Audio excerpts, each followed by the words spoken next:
हम अभी continuous function के तीन इंपॉर्टेंट प्रॉपर्टीज़ के बारे में बात करने वाले हैं, या फिर तीन थ्योरम्स बोल सकते हैं इनको। फर्स्ट है कि हर एक कंटिन्यूस फंक्शन जो कि क्लोज इंटरवल में कंटिन्यूस है, बाय नेचर बाउंडेड होगा। बाउंडेड होने का मतलब ये है कि हम हमेशा एक अपर लाइन ड्रॉ कर सकते हैं जिसके वाई कोऑर्डिनेट की वैल्यू हमेशा फंक्शन के वैल्यूज से ज़्यादा होगी, और एक हमेशा एक horizontal line y equal to m draw कर सकते हैं जिसमें फंक्शन के हर एक पॉइंट पे value y equal to m से ज़्यादा होगी। तो स्टेटमेंट इस तरह है, if f x is continuous in close interval. ये कंडीशन इंपॉर्टेंट है, इफ़ है ना। फर्स्ट कंडीशन ये है कि फंक्शन कंटिन्यूस होना चाहिए क्लोज इंटरवल में। Then there exist some n such that f x is less than equal to all x between a and b including a and b, ठीक है। And similarly there exist some m such that f x is greater than equal to m for all x between a and b and including a and b। तो एक example हमने लिया है जहाँ पे हमने फंक्शन को कंटिन्यूस फंक्शन बनाया है, और अब यहाँ पे ऑब्वियस है कि अगर कोई फंक्शन कंटिन्यूस है तो कहीं ब्रेक नहीं हो रहा, कहीं इन्फिनिटी को अप्रोच नहीं कर रहा, राइट। तो हमेशा उसके हर एक पॉइंट पे जो वैल्यूज़ आने वाली है वो फाइनाइट वैल्यूज़ आएंगी। अगर वैल्यूज़ फाइनाइट है तो मैं एक हमेशा अपर हॉरिजॉन्टल लाइन ड्रॉ कर सकता हूँ जिसकी वैल्यू हमेशा फंक्शन की वैल्यू से ज़्यादा होगी, ठीक है। अब इस लाइन को हम काफ़ी क्लोज भी लेके आ सकते हैं। हो सकता है कि मैं एक लाइन यहाँ ड्रॉ कर दूँ, right, y equal to some n1। तो फंक्शन हमेशा n1 से नीचे ही है। इसी तरह एक हम लोअर बाउंड ड्रॉ कर सकते हैं कि फंक्शन की हर एक value y equal to m से ज़्यादा होगी, ठीक है। अब हम इसको और पुश कर सकते हैं आगे की तरफ। हम एक और हॉरिजॉन्टल लाइन ड्रॉ कर सकते हैं, y इक्वल टू शो किया कि n1 is greater than equal to f of x and greater than equal to m1, ठीक है। अब हम n1 और m1 को काफ़ी क्लोज भी लेके आ सकते हैं। शो किया कि n1 is greater than equal to f of x and greater than equal to m1, ठीक है। अब हम n1 और m1 को काफ़ी क्लोज भी लेके आ सकते हैं। कंटिन्यूस है क्लोज इंटरवल में, तो इससे हमेशा ये इम्प्लाई होता है कि वो हमेशा बाउंडेड फंक्शन होगा। बट अगर उल्टा पूछा जाए कि अगर फंक्शन बाउंडेड है तो क्या वो हमेशा कंटिन्यूस होगा, तो ज़रूरी नहीं है। अगर फंक्शन बाउंडेड है तो कंटिन्यूस हो भी सकता है और नहीं भी हो सकता है। तो जो स्टेटमेंट बी है उसके ट्रू होने पे या फॉल्स होने पे, जो हमने थोड़ी देर पहले पढ़ा, उसका कुछ रिलेशन नहीं है। हमने जो पढ़ा है उसका मतलब सिर्फ इतना है कि अगर फंक्शन कंटिन्यूस है क्लोज इंटरवल में तो हमेशा बाउंडेड होगा। तो पहले मैं फर्स्ट कंडीशन जैसे एग्जांपल एक्सप्लेन कर देता हूँ कि एक हमने एक सिंपल क्यूबिक फंक्शन लिया है, f x equal to x into x minus two into x minus four, और उसका जो हमने डोमेन लिया है -1 से 5, और बी उसका कोई कोडोमेन है, ठीक है। तो अगर हम -1 से लेके 5 तक अगर फंक्शन का ग्राफ ड्रॉ करें, ठीक है, तो 0, 2 एंड 4 रूट्स होंगे, लाइक 0, 2 एंड 4 रूट्स होंगे। 0 2 के बीच में एक मैक्सिमा आएगा जो हम नेक्स्ट ईयर में पढ़ने वाले हैं। 2 to 4 के बीच में एक मिनिमा आने वाला है, और फंक्शन 0 के लेफ्ट में अगर हम -1 तक लेके जाते हैं तो लीस्ट वैल्यू -15 ले रहा है, ठीक है। और अगर हम 4 से आगे जाते हैं टिल 5 तक, तो 5 पे जो मैक्सिमम वैल्यू आ रही है वो 15 आ रही है। लेकिन ये फंक्शन जो है वो कंटिन्यूस है किसमें, क्लोज इंटरवल में।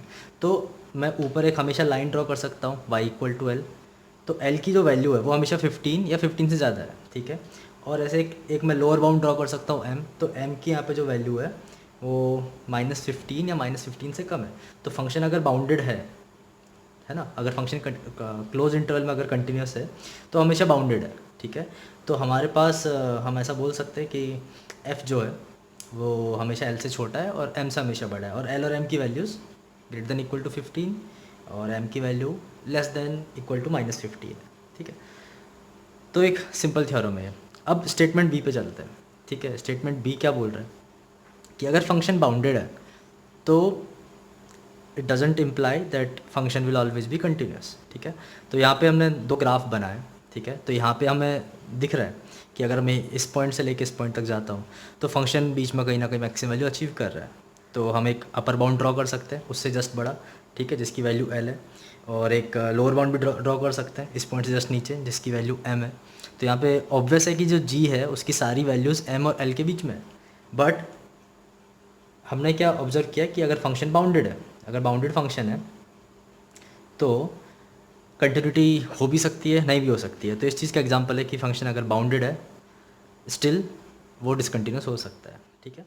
इस एग्जांपल में जो फंक्शन है वो दो वैल्यूज़ के बीच में बाउंडेड है, लाइक पी एंड क्यू के बीच में, बट फंक्शन कंटिन्यूस नहीं है। ऐसा एग्जांपल हम ले सकते हैं like fraction part of sine x, तो ये सबको मालूम है कि जो उसका रेंज है, like fraction part of sine x is always between 0 and 1, ठीक है, इट्स बाउंडेड, है ना। हम ऐसे भी बोल सकते हैं कि fraction part of sine x जो है इन दो वैल्यूज़ के बीच में लाई कर सकता है, सपोज -2 and 5 बोला। एग्जाम्पल है y=1/x-2।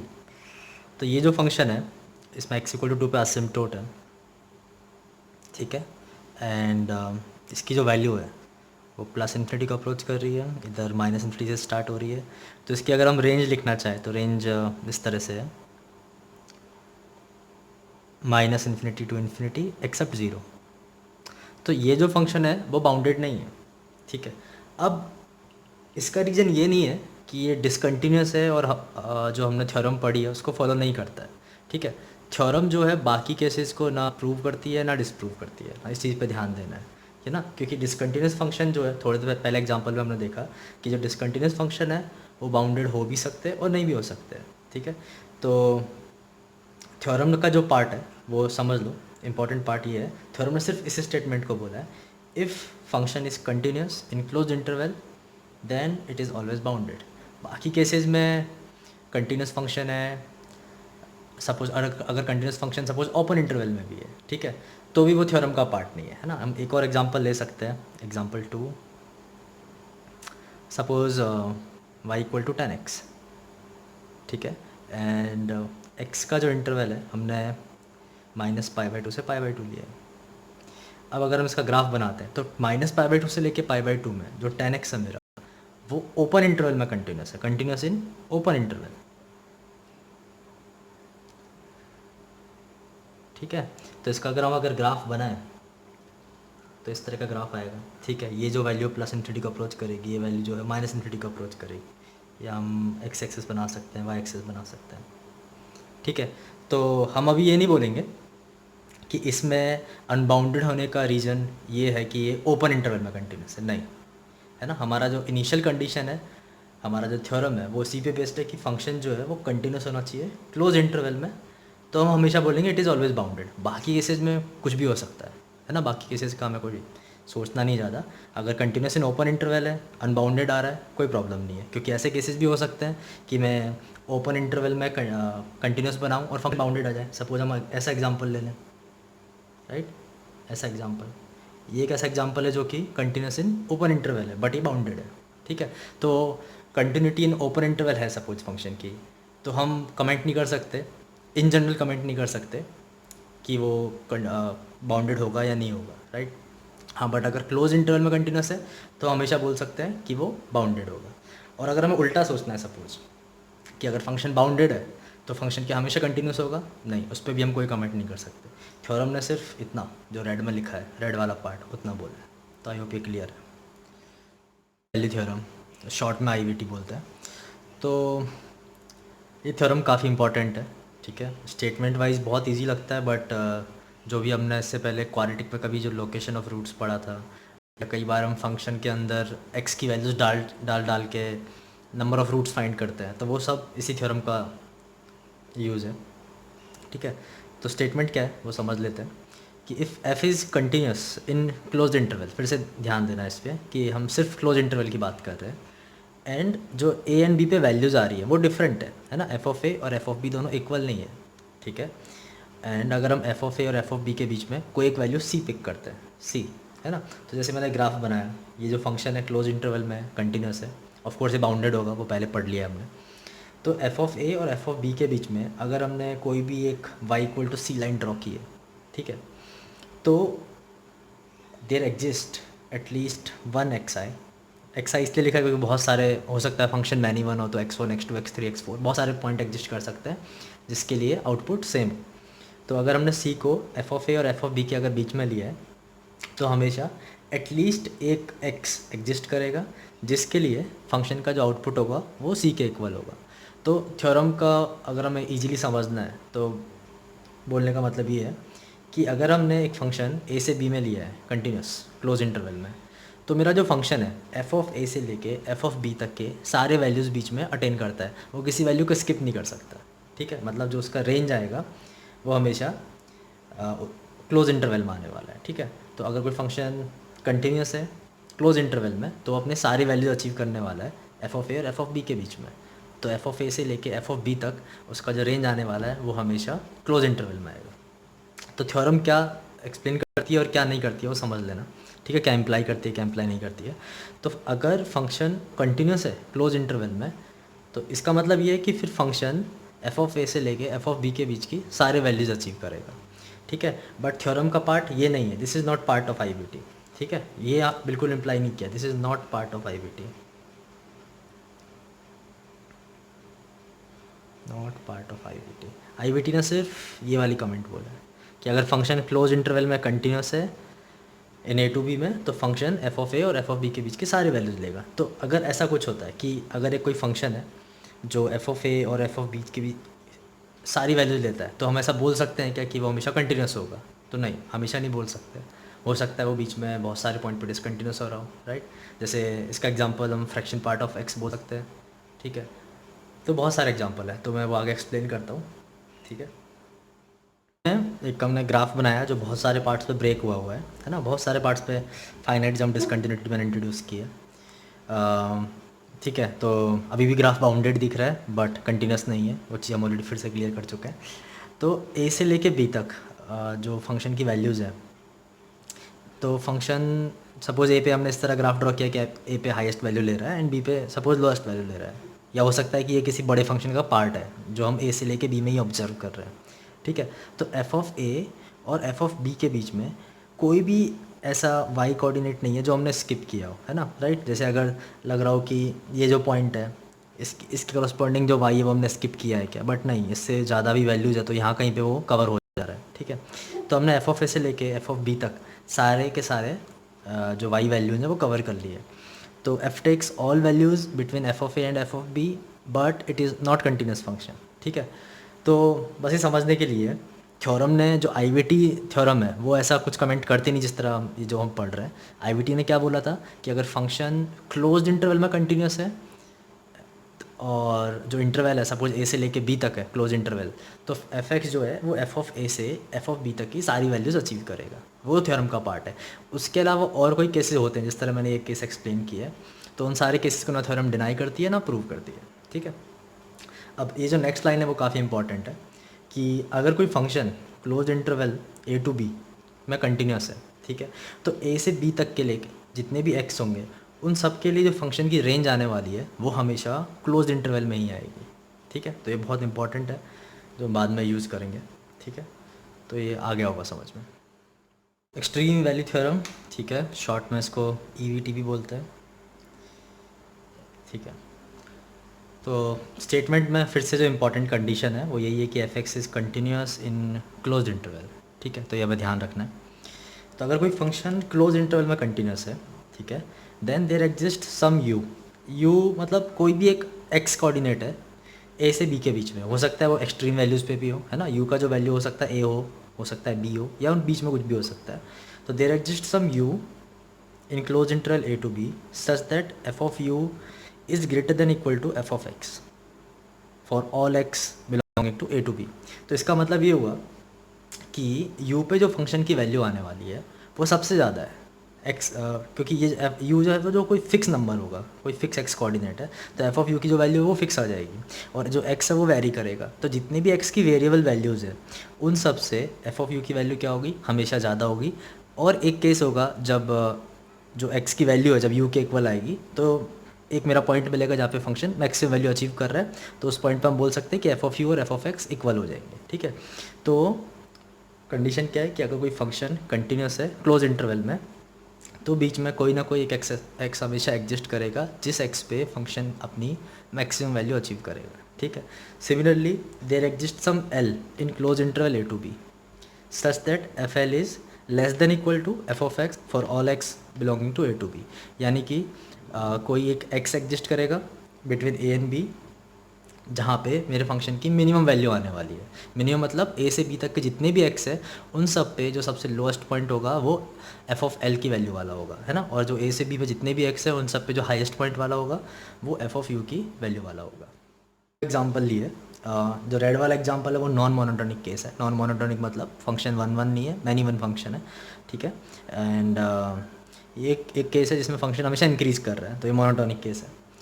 तो हम पहले नॉन मोनोटोनिक केस के बारे में डिस्कशन करते हैं। तो ए से लेके बी तक फंक्शन में बीच में एक बार फंक्शन ने मैक्सिमम वैल्यू अचीव की है, फिर फंक्शन लोअर वैल्यू पे आया और फिर एफ ऑफ बी तक है, ठीक है। तो मेरा जो यू है वो ए से लेके बी तक किसी एक पॉइंट पे आया है, बीच में आया है, ठीक है। तो एफ ऑफ यू पे जो वैल्यू है वो मैक्सिमम है। सिमिलरली जो एल है वो बीच में आया है, तो वहाँ पे वैल्यू क्या है, मिनिमम है। तो इसकी अगर हम जब रेंज लिखेंगे, ठीक है। अब ये जो चीज़ है, मैंने 3 चीज़ें स्पेसिफाई की है यहाँ पे, range, maximum value, minimum value, ठीक है। तो थोड़ा ट्रिकी है, तो थोड़ा ध्यान देंगे बाद में कि हमने रेंज भी लिखा है और मैक्सिमम वैल्यू भी लिखा है, ऐसा क्यों लिखा है, ये मैं अगले पार्ट में एक्सप्लेन करता हूँ। बट जो इसका रेंज है फंक्शन का, वो एफ ऑफ एल से लेके एफ ऑफ यू तक है, और जो फंक्शन की मैक्सिमम वैल्यू है वो एफ ऑफ यू है, फंक्शन की जो मिनिमम वैल्यू है वो एफ ऑफ एल है। तो यहाँ पे जो यू और एल है वो completely interval a to b में के इंटीरियर में है ना, एक्सट्रीम वैल्यूज। सेकंड वाला केस है जिसमें हमने फंक्शन को मोनोटोनिक लिया है। तो इसमें फंक्शन जैसे हमेशा इंक्रीज़ कर रहा है, इंक्रीजिंग फंक्शन का एग्जांपल है। तो फर्स्ट चीज़ है कि फंक्शन मेरा कंटिन्यूस है क्लोज इंटरवल में, तो रेंज मेरी क्लोज इंटरवल में ही आने वाली है, ठीक है। तो यहाँ पे जो मैक्सिमम वैल्यू है वो पॉइंट बी पे आ रही है, ग्राफ से ऑब्वियस है, और जो लीस्ट वैल्यू है वो पॉइंट ए पे आ रही है।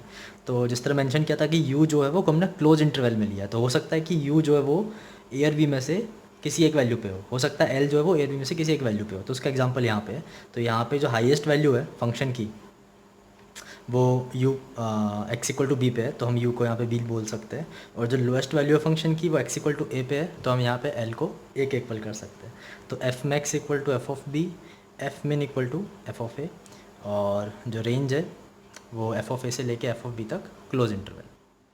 फंक्शन कंटिन्यूस है क्लोज इंटरवल में, तो फंक्शन हमेशा एक्सट्रीम वैल्यूज अचीव करेगा। बट वाइस वर्सा में नॉट बी ट्रू, है ना, कि अगर फंक्शन एक्सट्रीम वैल्यूज़ अगर ले रहा है, जैसे इन 2 एग्जांपल्स में दिख रहा है, जैसे फर्स्ट एग्जांपल है, सपोज ये वाला एग्जांपल हम समझते हैं। तो यहाँ पे फंक्शन इनिशियल पॉइंट पे अगर हम सपोज इसको x इक्वल टू ए समझते हैं, तो ए एक्स इक्वल टू ए पे फंक्शन डिसकंटिन्यूस है, मान लेते हैं यहाँ पे ओपन सर्किल है, एक सेकेंड, ठीक है। यहाँ पे फंक्शन डिसकंटिन्यूस है एंड ये x इक्वल टू बी है। तो जो मेरा फंक्शन है वो एक्सट्रीम वैल्यूज़ ले रहा है ना, मैक्सिमम वैल्यू है, यहाँ पे मिनिमम वैल्यू है ऑफ कोर्स, बट मैक्सिमम और मिनिमम वैल्यू लेना ये इम्प्लाई नहीं करता कि ये क्लोज इंटरवल में कंटिन्यूस है, राइट, ठीक है। ऐसे ये वाला एग्जांपल समझो, यहाँ पे फंक्शन फिर से मैक्सिमम मिनिमम वैल्यू ले रहा है, बट ये जो फंक्शन है वो भी क्लोज्ड इंटरवल में कंटिन्यूस नहीं है, ये ऑफ कोर्स ओपन इंटरवल में कंटिन्यूस है, ठीक है। बट वो ईवीटी का पार्ट नहीं है, ईवीटी का पार्ट सिर्फ पहला पार्ट है इतना, कि अगर कोई फंक्शन क्लोज्ड इंटरवल में कंटिन्यूस है तो हमेशा मैक्सिमम और मिनिमम वैल्यू लेगा, ठीक है। समझते हैं कि डिफरेंस क्या है रेंज और मैक्सिमम मिनिमम वैल्यू के बीच में, ठीक है। तो सपोज फर्स्ट ये एग्जांपल लेते हैं। तो इसमें जो मेरा फंक्शन है वो ओपन इंटरवल में कंटिन्यूस है, ठीक है, हमेशा इंक्रीज कर रहा है। तो अगर हम रेंज की बात करें तो हम बोल सकते हैं कि रेंज जो है वो एफ ऑफ ए ओपन से लेके, है ना, यहाँ पे जो वैल्यू आएगी फंक्शन की वो एफ ऑफ ए रहेगी। ये जो पॉइंट के अगर मैं कोऑर्डिनेट लिखना चाहूँ, ये जो ओपन सर्किल है इसके अगर हम कोऑर्डिनेट लिखना चाहें, तो जो वाई कोऑर्डिनेट है वो एफ ऑफ ए होगा, एंड इस वाले पॉइंट का जो वाई कोऑर्डिनेट होगा वो एफ ऑफ बी होगा। बट ओपन सर्किल है तो वो वाले वाई की वैल्यू हम अचीव नहीं कर सकते, क्योंकि उस वाई के लिए जो एक्स चाहिए वो हमारे डोमेन में नहीं है ना, क्योंकि यहाँ पे जो डोमेन है मेरा वो ओपन ए से लेके ओपन बी तक है। तो जैसे exactly x equal to b पे जो वैल्यू आती है वो एफ ऑफ बी होती, बट बी हमारे इंटरवल में है ही नहीं। तो जो मैं रेंज लिखूँगा अभी वो कैसे होगी, f of a to f of b in open interval. तो इस केस में दोनों ही वैल्यूज़ हमारे पास नहीं है, मैक्सिमम वैल्यू भी नहीं है और मिनिमम वैल्यू नहीं है, दोनों के दोनों नॉट डिफाइंड है ना। ये गलती मत करना बोलने की कि एफ ऑफ बी मैक्सिमम है, एफ ऑफ बी मैक्सिमम नहीं हो सकता है, क्योंकि अगर मैक्सिमम है तो उसके करस्पॉन्डिंग एक्स एग्जिस्ट करना चाहिए था, जो कि नहीं है हमारे पास। क्लियर? तो इससे थोड़ा डिफरेंस क्लियर हुआ होगा कि रेंज और मैक्सिमम मिनिमम वैल्यू को हम कैसे सेपरेट रख सकते हैं। सेकेंड एग्जाम्पल ये वाला लेते हैं। इसमें एक्स इक्वल टू टी पे एक असिम्प्टोट है, डी पे फंक्शन एक लोकल मिनिमम वैल्यू ले रहा है ना, टर्न लेके जा रहा है, this is local minimum, overall maximum नहीं है या ओवरऑल मिनिमम नहीं है मेरे पास, है ना, ये समझना भी। तो एक्स इक्वल टू डी पे फंक्शन टर्न होके वापस ऊपर जा रहा है इन्फिनिटी की तरफ, यहाँ पे प्लस इन्फिनिटी की तरफ फंक्शन जा रहा है, और ऐसे यहाँ पे जो फंक्शन है वो माइनस इन्फिनिटी की तरफ जा रहा है, ठीक है। तो अगर इस वाले केस में अगर हम रेंज लिखना चाहें तो हमें 2 डिसजॉइंट सेट के फॉर्म में रेंज लिखना पड़ेगा, माइनस इन्फिनिटी से लेके f of e close union f of d close to infinity. तो इसमें जो रेंज है तो यहाँ पे रेंज लाइक दो डिसजॉइंट सेट से मिलके बना है, बट इस वाले केस में भी कोई भी मैक्सिमम और मिनिमम वैल्यू हम बता नहीं सकते, क्योंकि जो मेरे इन्फिनिटी अगर मैं बोलूँ मैक्सिमम वैल्यू है, तो इन्फिनिटी जिस एक्स पे आएगा वो एक्स हमारे पास है ही नहीं है, राइट। या फिर इस साइड अगर मैं किसी एक्स पे इन्फिनिटी अचीव करता हूँ सपोज, तो मुझे x equal to minus infinity की तरफ जाना पड़ेगा। इस वाले एक्स पे अगर मैं वाई की वैल्यू माइनस इन्फिनिटी अगर अचीव करता हूँ, तो मुझे x equal two plus infinity की तरफ जाना होगा। तो x equal two plus infinity और माइनस इन्फिनिटी भी कभी भी ओपन कभी भी क्लोज इंटरवल में होते ही नहीं है, वो हमेशा ओपन इंटरवल में होते हैं, राइट। तो हम यहाँ पे हम नहीं बोल सकते कि जो मैक्सिमम और मिनिमम वैल्यू है वो हमारे पास एक्चुअल में है, वो नहीं है। हाँ, बट रेंज हम अभी भी डिफाइन कर सकते हैं। थर्ड जो एग्जांपल है उससे चीज़ें और क्लियर हो जाएंगी। तो ये जो मैंने फंक्शन बनाया है वो अ, एक semi close semi open interval में कंटिन्यूस है। एक्स इक्वल टू ए पे हमने इसको क्लोज रखा है, एक्स इक्वल टू बी पे ओपन रखा है, ठीक है। तो बीच में कहीं ना कहीं एक पॉइंट यू है जहाँ पे फंक्शन मैक्सिमम वैल्यू अचीव कर रहा है। तो इस और लास्ट जो लोएस्ट वैल्यू है वो एक्स इक्वल टू बी पे आती अगर बी मेरा एक क्लोज इंटरवल वाला पॉइंट होता। तो इस जो ओपन सर्किल वाले पॉइंट के अगर मैं कोऑर्डिनेट लिखना चाहूँ तो वो क्या है, b comma f of p, ये पॉइंट। बट एक्चुअल में ये पॉइंट है नहीं, ओपन इंटरवल है। तो अगर मैं रेंज लिखता हूँ तो मेरा रेंज होगा open interval f of b to close interval f of u, ठीक है। तो इस वाले केस में मैक्सिमम वैल्यू है, क्यों है, क्योंकि मैक्सिमम वैल्यू जिस एक्स पे आ रहा है वो एक्स मेरे इंटरवल में है, ठीक है, जहाँ पे फंक्शन डिफाइंड है। पर मिनिमम वैल्यू जिस एक्स पे आ रहा है वो वाला एक्स हमारे इंटरवल में नहीं है। तो इम्पॉर्टेंट कंक्लूजन क्या है, ये बहुत इंपॉर्टेंट है, जो हम ई से बोल सकते हैं कि अगर फंक्शन कंटिन्यूस है क्लोज इंटरवल में, if f x is continuous in close interval, तो जो रेंज है वो भी क्लोज इंटरवल में हमेशा आएगी। लाइक जो पहले मैंने दो एग्जांपल दिए जिसमें एक मोनोटोनिक और नॉन मोनोटोनिक का केस लिया था, तो दोनों ही केसेस में जो रेंज थी वो क्लोज इंटरवल में आ रही थी। तो जब रेंज क्लोज इंटरवल में आएगी तो मैक्सिमम और मिनिमम हमेशा अचीव होंगे, राइट। तो फंक्शन का क्लोज इंटरवल में होना काफ़ी इंपॉर्टेंट